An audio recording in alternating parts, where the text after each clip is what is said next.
Hello दोस्तों, स्वागत है आप सबका आपके अपने YouTube चैनल जॉर्डन्स एकेडमी पर। और मैं हूं आप सबका अपना जॉर्डन सर, और एक बार फिर से हाजिर हूं आपके सामने अपनी सुपर 25 सीरीज का एक नया लेक्चर लेकर। और जैसा कि आप जानते हो 15 लेक्चर पूरे हो चुके हैं। आज लेकर आया हूं आपके लिए बहुत ही इंटरेस्टिंग, बहुत ही मजेदार लेक्चर नंबर 16। और दोस्तों, इस वाले लेक्चर में जैसा कि आप देख रहे होंगे हमारी स्क्रीन पर पूरी तरह से फुल फॉर्म्स के बारे में है, क्योंकि मैं फुल फॉर्म में आ चुका हूं, इसलिए अब मैं फुल फॉर्म लेकर आया हूं आपके लिए। तो दोस्तों, बिना देर करे अपने वीडियो को स्टार्ट करते हैं।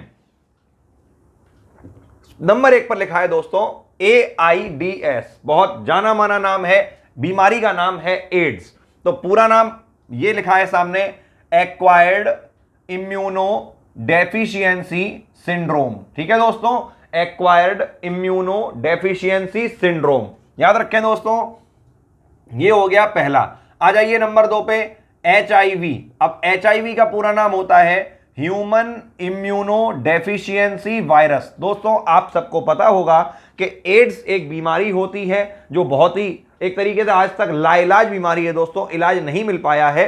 तो जो एड्स बीमारी है वो फैलती है एक वायरस की वजह से, और उस वायरस का नाम क्या है? HIV वायरस है। पूरा नाम ह्यूमन इम्यूनो डेफिशिएंसी वायरस। उम्मीद है दोस्तों ये दोनों पॉइंट क्लियर हो गए होंगे। चलिए आगे बढ़ते हैं। अगला है BNHS। दोस्तों, ये एक सोसाइटी का नाम है, बॉम्बे नेचुरल हिस्ट्री सोसाइटी। याद रखें, बॉम्बे नेचुरल हिस्ट्री सोसाइटी। इसके बाद आगे बढ़ते हैं, NBRI, national botanical research institute. याद रखें, NBRI ये पेपरों में पूछा गया नाम है, नेशनल बॉटनिकल रिसर्च इंस्टीट्यूट। ये दोस्तों कहां पर है? लखनऊ पर है। ये भी मैंने आपके लिए लिख दिया, लखनऊ में है ये। आगे बढ़ते हैं, ICAR, तो Indian council of agricultural research, Indian council of agricultural research. याद रखें, ICAR। दोस्तों, पूछा जाए कहां है तो याद रखें ये भी न्यू दिल्ली में है। आगे बढ़ते हैं, ये न्यू दिल्ली में है। ठीक है, भी का मतलब इसलिए बोला मैंने क्योंकि इसके आगे वाला भी क्या है? न्यू दिल्ली में। चलो आगे बढ़ते हो। अब क्या लिखा दोस्तों, जो अगला वाला है वो पेपरों में कई बार पूछा गया है, IARI। याद रखें, इंडियन एग्रीकल्चरल इंस्टीट्यूट। याद रखें, इसमें दोस्तों आर मैं लिखना भूल गया, लेकिन अभी लिख दे रहा हूं, रिसर्च इंस्टीट्यूट। याद रखें, क्या नाम है? Research institute, Indian agricultural research institute, IARI ये है इसका पूरा नाम। और इसका ये दोस्तों कहां पे है? तो ये न्यू दिल्ली में है। उम्मीद है दोस्तों आपको समझ में आ रही होंगी बातें। चलिए आगे बढ़ते हैं। अगला लिखा है दोस्तों IISR। ठीक है, IISR, तो Indian institute of sugar cane Research, Indian institute of sugar cane Research. दोस्तों ये कहां पे है? ये लखनऊ में है। चलो आगे बढ़ते हैं। अगला है दोस्तों BSI। BSI मतलब botanical survey of India, botanical survey of India. कहां पे है दोस्तों? कोलकाता में है। याद रखें ये फुल फॉर्म। और कहां पे है ये इसलिए लिख दिया क्योंकि पेपर में कई बार क्वेश्चन पूछा जाता है कि ये वाली संस्था कहां पर है, इसलिए मैंने आपके लिए लिख दी है। आगे बढ़ो। अगला दोस्तों एक वायरस का नाम है जिसका नाम होता है TMV। आपको मालूम होना चाहिए कि तंबाकू में एक वायरस होता है, एक वायरस फैल जाता है जिसका नाम है टोबैको मोज़ेक वायरस। याद रखें, टोबैको मोज़ेक वायरस। आगे बढ़ते हैं। अगला है दोस्तों CMRI, तो याद रखना, सेंट्रल मैंगो रिसर्च इंस्टीट्यूट। कुछ तो बहुत सरल होंगे दोस्तों, और ये भी कहां पे है भाई? तो ये है लखनऊ में। ठीक है, सेंट्रल मैंगो रिसर्च इंस्टीट्यूट। आगे बढ़ो। अगला लिखा है CDRI, central drug research institute. याद रखें, सेंट्रल ड्रग रिसर्च इंस्टीट्यूट। ठीक है दोस्तों, उसके बाद आगे बढ़ते हैं। BT का मतलब क्या होता है दोस्तों? याद रखना कि BT असल में एक बैक्टीरिया का नाम है, ये एक जीवाणु होता है दोस्तों। और इस जीवाणु की खास बात है कि इस जीवाणु के अंदर ऐसे स्पेशल जीन्स होते हैं जो अगर हम किसी फसल के अंदर लगा दें तो वो फसल कीटों से प्रतिरोधकता प्राप्त कर लेती है।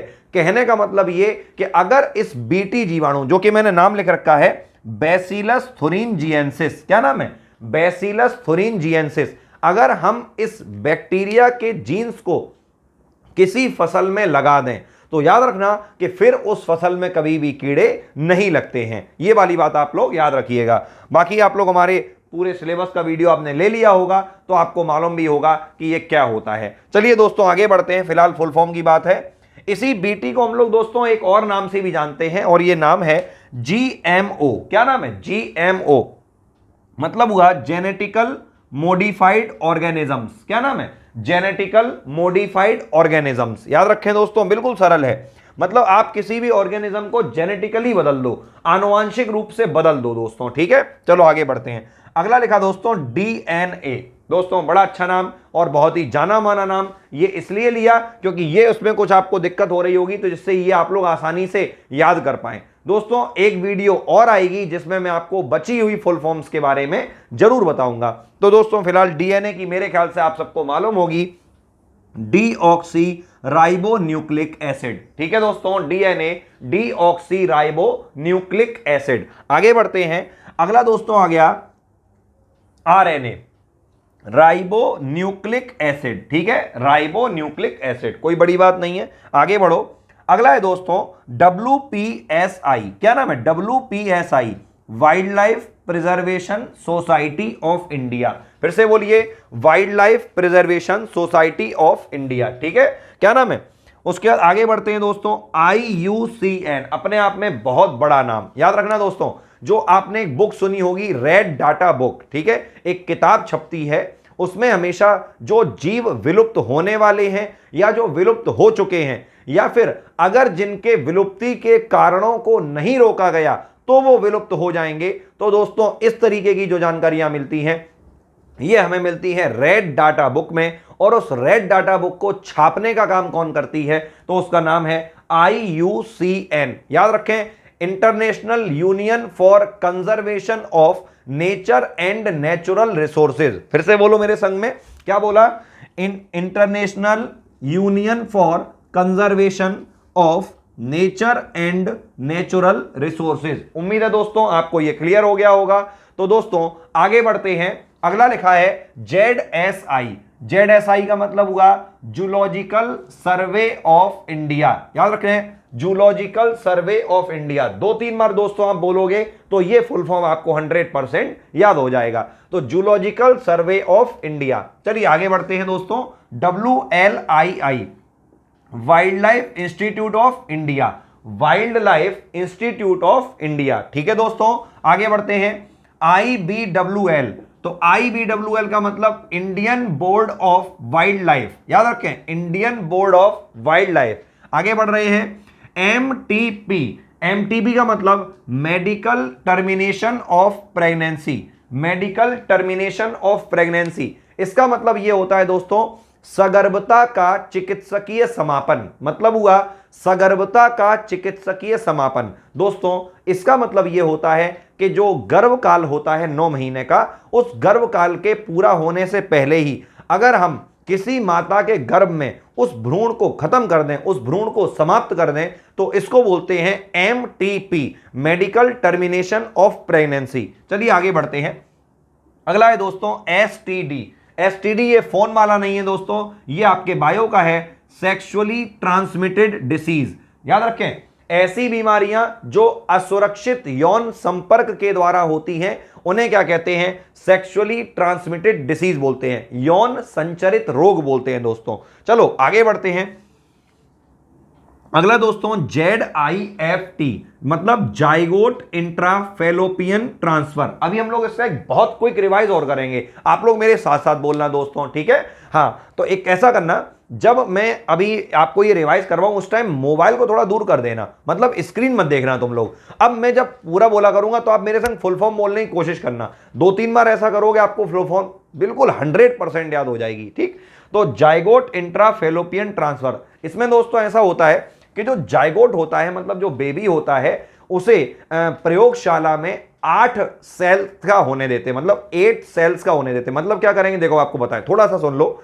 जैसे मान लो एक तरफ आया स्पर्म, एक तरफ आया ओवम, इन दोनों के बीच में फर्टिलाइजेशन हो गया, मतलब निषेचन हो गया, और निषेचन होने के बाद फिर इसके अंदर डेवलपमेंट हुआ, डेवलपमेंट से मेरा मतलब कोशिकाएं बनती हैं, मतलब जो जाइगोट होता है उसमें और एक से दो से चार से 8 ऐसे सेल्स बनती हैं। तो जब 8 सेल्स का हो जाता है वो जाइगोट, याद रखें दोस्तों, जब वो जाइगोट 8 सेल्स का हो जाएगा, 8 सेल हो जाएंगी, तब उसको हम लोग फीमेल के यूट्रस में मतलब गर्भाशय में फिट कर देते हैं। तो इसी को क्या कहते हैं, जाइगोट इंट्राफेलोपियन ट्रांसफर। उम्मीद है दोस्तों क्लियर हो गई होगी, नहीं भी हुई तो दोस्तों आपको फुल फॉर्म याद हो गई होगी। आगे बढ़ें। एटीपी, एडिनोसिन ट्राइफॉस्फेट, बहुत जनरल है दोस्तों। हमारे शरीर में ऊर्जा किस रूप में बनती है, तो एटीपी के रूप में बनती है, एडिनोसिन ट्राइफॉस्फेट। और लास्ट में क्या लिखा है, NaCO। याद रखना, नेशनल एड्स कंट्रोल ऑर्गेनाइजेशन, क्या नाम है, नेशनल एड्स कंट्रोल ऑर्गेनाइजेशन। याद रखना दोस्तों, हमारे भारत में एक संस्था चल रही है और उस संस्था का काम है लोगों को एड्स के प्रति जागरूक करना, उन्हें जानकारी देना, जिससे कि ये बीमारी, ये लाइलाज बीमारी इतनी ज्यादा न फैले और लोग इससे बच जाएं। तो दोस्तों जैसा कि हमारा वादा था, अब हम बहुत स्पीड में मारते हैं गियर नंबर 5 और 5वें गियर पे पूरा रिवाइज करते हैं। और आप हमारा साथ दीजिए, मोबाइल को कर दीजिए साइड में, केवल बोलिए हमारे साथ साथ। दोस्तों AIDS, acquired immuno deficiency syndrome, HIV, human immuno deficiency virus, BNHS, Bombay natural history society, NBRI, national botanical research institute, ICAR, Indian council of agricultural research, IARI, Indian agricultural research institute, IISR, Indian institute of sugar cane research, BSI, botanical survey of India, TMV, tobacco mosaic virus, CMRI, central mango research institute, CDRI, central drug research institute, BT, bacillus thuringiensis, GMO, genetically modified organisms, DNA, deoxyribonucleic acid, RNA, ribonucleic acid, WPSI, wild life preservation society of India, IUCN, international union for conservation of nature and natural resources, उसके बाद ZSI, zoological survey of India, फिर WLII, wild life institute of India, फिर IBWL, Indian board of wild life, फिर MTP, medical termination of pregnancy, फिर STD, sexually transmitted disease, फिर ZIFT, zygote intrafallopian transfer, उसके बाद ATP, adenosine triphosphate, और last में लिखा है NaCO, national ads Control Organisation. उम्मीद है दोस्तों कि ये अच्छा सा वीडियो आपको बहुत अच्छा लगा होगा, और इसी तरीके के यूजफुल वीडियोस के लिए हमारे चैनल को एक बार सब्सक्राइब कर लीजिए। और अगर आप सब्सक्राइब नहीं भी करते हैं तो स्क्रॉल करते टाइम हमारी आपकी मुलाकात जरूर हो जाएगी। तो दोस्तों इसी के साथ इस वीडियो को एंड करते हैं और मिलते हैं अपने नेक्स्ट वीडियो में। जय हिंद, जय भारत।